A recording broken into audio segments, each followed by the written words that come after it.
नाही नाही हे चुकीचं आहे. त्यांनी बॅलेट पेपरवर घेतलं ना आता 1,500 राम सातपुते लीडनं 1990 पासून तुम्ही पडताळणी करा. विधानसभेची, जिल्हा परिषद, पंचायत समिती या गावातनं 1990 पासून भारतीय जनता पार्टीच्या मागे पूर्ण गाव आहे. पहिले भाजपचे होते त्याच्यामुळं गाव हे सगळं भाजपचं आहे. उत्तम जानकरांचंच गाव आहे. पण भाजपचं असल्यामुळं आता हे पब्लिक काय झालं नाही, भाजपच्या साईडला राहिलं. राजकारण चालू आहे, दुसरं बाकीचं काय सुद्धा नाही. मशीनीत कुठं काय घोटाळा होतेच का होऊ शकत नाही काय सुद्धा. आणि तरी पण त्यांनी राजीनामा द्यावा. हो त्याचा लगेच बॅलेट पेपरवर त्यांचं म्हणणं आहे घ्यावं. मग तुम्ही 100% कशाला तयार आहे. तयार आहे, कशाला तयार आहे. फक्त राजीनामा द्यावा. कुठे मांडू द्या. पवार साहेब आम्ही एक बार त्यांना निवडून दिलेला आहे. पवार साहेबांना निवडून दिलं एक बार या तालुक्यानं, जिल्ह्यानं, म्हणजे माढा मतदारसंघातनं. माघारी वळून बघितलं का पवार साहेब? जी मतदार आहे, खरा मतदार तो येतच नाही, घरीच आहे ती येतच नाही. कारण त्यांना विकासाला मत दिलं या. आणि राम सातपुते यांनी मार्करवाडी गावात ह्या असा विकास केलाय की आमच्या पिढीला, म्हणजे आज माझं वय 40 आहे, या 40 वर्षात मी कधी एवढा विकास बघितला नव्हता. उत्तम जानकर म्हणजे हे उत्तम जानकरांचं गाव असल्यावर नाही गाव. उत्तम जानकरांचं सगळं मतदान त्यांचं आहे. पण हे इकडे गेल्यामुळं, मोहिते पाटाकडे गेल्यामुळं मतदान फिरलेलं. 1400 मतं पडली असती. आज आमच्या जवळ असतं तर 1400 मतं पडली असती उत्तम जानकरला. सध्या मार्केटवाडी गावात मी आहे आणि आपण पाहिलंय की मार्केटवाडी गावामध्ये पवारसाहेब किंवा सगळं गाव एकत्र येऊन बॅलेट पेपरला वर मतदान व्हावं, EVM हटवावं, अशा पद्धतीचं एक त्यांनी इथून ठिणगी पेटलेले. आपण बघतोय मानकरवाडी गावात असे फ्लेक्स लागलेले आहेत, EVM हटाव देश बचाव. आणि कुठंतरी या लोकांची जी भावना आहे ती EVM हटाव ह्या पद्धतीची आहे. राम सातपुतेंच्या जे मतदान पडलेलं आहे ते लोकांना मान्य नाही आहे. राम सातपुतेंच्या बाजूने मतदान पडलेलं या गावात. तर आपण नाण्याची दुसरी जरी बाजू बघायचा जर प्रयत्न केला तर याच ठिकाणी बघा, या ठिकाणी पवार साहेबांची सभा झालेली होती. या ठिकाणी बघा तुम्ही, या ठिकाणी पवार साहेबांची सभा झाली होती आणि राम सातपुतेंचे समर्थक सुद्धा या ठिकाणी आहेत. बघा, मोठी गोष्ट आहे. गावात कुठलाही कार्यक्रम असला तरी लोक एकत्र येतात. पवार साहेबांची जरी सभा असली तरी हे लोक ऐकायला आलेले आहेत. पण त्यांची बाजू ऐकून घेणं तेवढंच महत्वाचं वाटलं, म्हणून खरं तर आम्ही इथं आलं. काय सांगाल आता EVMच्या बद्दल शंका आहे इथल्या लोकांना की EVM मुळे राम सातपुते साहेबांना जास्त मतदान झालेलं असं वाटतंय? नाही, इथं तसं काही झालेलं नाही. EVM ही बरोबर आहे. फक्त त्यांचं गावातून पेटवायचंय म्हणून गावाला 5 लाख रुपये त्यांनी दिलेत या 4 पुढारीशनी. ते फक्त नाही स्टंटबाजी करायची. कोणी दिली पैसे? जानकर साहेबांनी केलंय इथून, आणि इथून त्यांचं चालू करायचं चाललंय. तसं गाव पूर्ण भाजपचं गाव आहे. राष्ट्रवादीच्या पूर्ण विरोधातलं गाव आहे. पूर्ण इथं सगळा धनगर समाज हे आहे.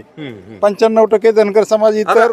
किती तुम्हाला मतदान किती झालं? राम सातपुते साहेबांना मतदान किती झालं कमळ चिन्हावर या गावात? या गावात 1003 मत झालं. किती पैकी? आणि 1900 पैकी 1900 पैकी. मी चांगलं लीड दिलंय म्हणायचं. नाही, तरी कमीच पडलं. आणखी 200 मत ज्यादा पाहिजे होते, पण त्यांनी. विरोधकांचं हेच म्हणणं आहे की हे जी लीड आहे ना ते EVM मुळे गेलेलं आहे. नाही नाही हे चुकीचं आहे. त्यांनी बॅलेट पेपरवर घेतलं ना आता 1,500 राम सातपुते लीडनं जातील 1900 पैकी. काय सांगाल, एक तुम्ही ज्येष्ठ लोक आहेत सगळे, काय सांगाल हे सगळं चाललंय ते योग्य वाटतंय? योग्य नाही. बर, ही कसं आहे बरं का, 1990 पासून तुम्ही पडताळणी करा. विधानसभेची, जिल्हा परिषद, पंचायत समिती या गावातनं 1990 पासून भारतीय जनता पार्टीच्या मागे पूर्ण गाव आहे. बर बर बर. म्हणजे ज्यादा मतदान भारतीय जनता पार्टीला होतं, राहिलेलं मतदान मोहिते पाटलाला होतं. इथनं काय वेळा 200 मतावरच मोहिते पाटील गेल्यात आहे. बर बर. कुठल्या भारतीय जनता पार्टीलाच बाकीचं मतदान होतं. मग ही तीच रीत, ते उलट त्याने आम्हाला मतं कमी पडली. म्हणजे भाजपाचं विचारसरणीचं गाव आहे. हो. उत्तम जानकर हे पहिले भाजपचे होते त्याच्यामुळं गाव हे सगळं भाजपचं आहे. उत्तम जानकरांचंच गाव आहे. पण भाजपचं असल्यामुळं आता हे पब्लिक काय झालं नाही, भाजपच्या साईडला राहिलं. उत्तम जानकर साहेब काँग्रेसला गेलं. आणि ही जी सगळी माणसं जी आहेत, आपले गोरगरीब शेतकरी जे आहेत, ही सगळं साईडला राहिलेलं आहे. आणि काही 4 पुढारी असतील ही सगळं फक्त साईडला गेलेलं आहे. त्याच्यात दुसरं काय सुद्धा नाही. आता हे काय राजकारण चाललंय म्हणायचं? राजकारणच आहे, दुसरं काय आहे? राजकारण चालू आहे, दुसरं बाकीचं काय सुद्धा नाही. मशीनीत कुठं काय घोटाळा होतेच का होऊ शकत नाही काय सुद्धा. आणि तरी पण त्यांनी राजीनामा द्यावा. हो त्याचा लगेच बॅलेट पेपरवर त्यांचं म्हणणं आहे घ्यावं. मग तुम्ही 100% कशाला तयार आहे. तयार आहे, कशाला तयार आहे. फक्त राजीनामा द्यावा, कशाला तयार आहे. बरोबर. काय आता हे सगळं बघताय तुम्ही कुठंतरी देश पातळीवर तुमचं गाव जातंय पण कुठल्या तरी चांगल्या अर्थाने जाय ना असं वाटतंय का? चांगल्या अर्थाने जायना ही मात्र नक्की. बर कारण पवार साहेब ह्याला आलते आता त्यांनी सांगितलं संसदेत आम्ही प्रश्न अहो, कसं आहे मांडू बरं का, कुठे मांडू द्या. पवार साहेब आम्ही एक बार त्यांना निवडून दिलेला आहे. पवार साहेबांना निवडून दिलं एक बार या तालुक्यानं जिल्ह्यानं म्हणजे माडा मतदारसंघातनं. माघारी वळून बघितलं का पवार साहेबांनी कधी हे मार्केटवाडी कुठं आहे किंवा कुणाचं मत पडलंय का नाही. एक शिक्की मतदान सगळं दिलं त्यांना, तरी सुद्धा कधी माघारी काय 2 रुपये निधी गावाला नाही का काय नाही. आता त्यांच्या येण्याला काय म्हणजे म्हणत नाही कोण म्हणून तसं नाही. ते उभं राहिलं होतं, त्यांना प्रश्न विचार आहे तुम्ही काय केलं ह्या गावासाठी.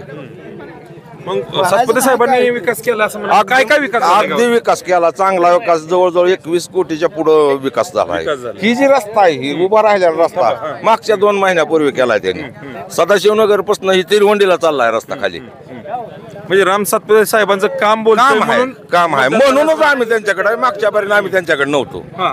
मागच्या बारीने चेअरमनच आमच्याकडे होता, आम्ही चेअरमनला 1400 मतं दिले ते ह्या भागात. चेअरमन म्हणजे कोण?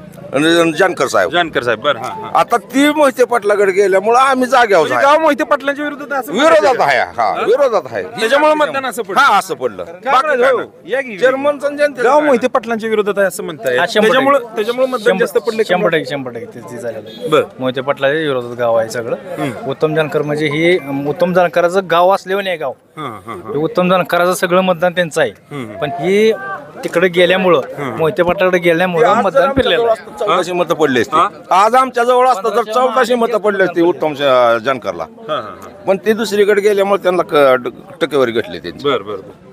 आता काय एक युवक म्हणून काय वाटतंय? सगळ्या गावाची परिस्थिती बघताय तुम्ही, सगळे हे बघताय आता गाव चर्चेत येते. गाव चर्चेत आलंय, पण नुसतं गाव चर्चेत आलंय, नाव चर्चेत आलंय. आता तुम्ही जर प्रत्यक्षात तुमच्याकडे व्हिडिओ आहेत, गावातली लोक जर बघितले तर 100 ते 150 लोक आहेत.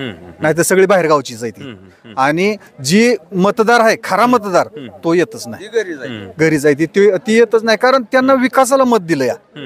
आणि राम सातपुते यांनी मार्केटवाडी गावात ह्या असा विकास केलाय की ह्या आमच्या पिढीला, म्हणजे आज माझं वय 40 आहे, ह्या 40 वर्षात मी कधीच एवढा विकास बघितला नव्हता. 5 वर्षात झालेला एवढा विकास केला. रस्ता आम्हाला कधी जलामल्यापासून कधी त्या रोडला डांबर पडलं नव्हतं, ती रोड डांबर करून घेतलं. तर एक चांगलं गोरगरिबाचं लग्न व्हावं याच्यासाठी एक मंगल कार्यालय केलंय. तिथं बोटिंगची सोय केली, तिथं बाल उद्यान तयार केलं या. म्हणजे असे विकास वशा मारुती क्षेत्र आहे ना, तिथं त्यांचं एक असं प्लॅनिंग आहे की पूर्ण तालुक्यातून नाही जिल्ह्यातून लोक तिथं आली पाहिजेत आणि गोरगरिबांची सगळी तिथं सोय व्हावी.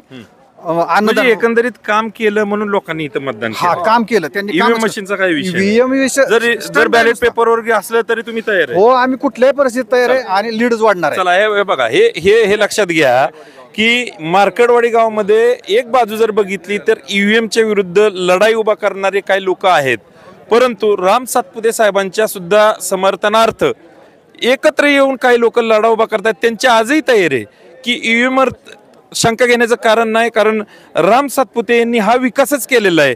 त्यामुळे ईव्हीएम शंका घेण्याची गरज नाही. जरी बॅलेट पेपरवर मतदान घेतलं तरी या ठिकाणी राम सातपुतेंनाच आम्ही लीड देणार, कारण हे गाव जे आहे ते मोहिते पाटलांच्या विरोधात आहे आणि म्हणून या ठिकाणी उत्तमराव जानकरांना मतदान हे कमी पडलेलं आहे, असंच या लोकांचं म्हणणं आहे. येणाऱ्या काळात कशा कशा घडामोडी घडतील हे आपण पाहत राहू. याच ठिकाणी थांबतो. मी श्रीयश नलवडे, जनता एक्सप्रेस मराठी न्यूज, मानकरवाडी, तालुका माळशिरस, जिल्हा सोलापूर.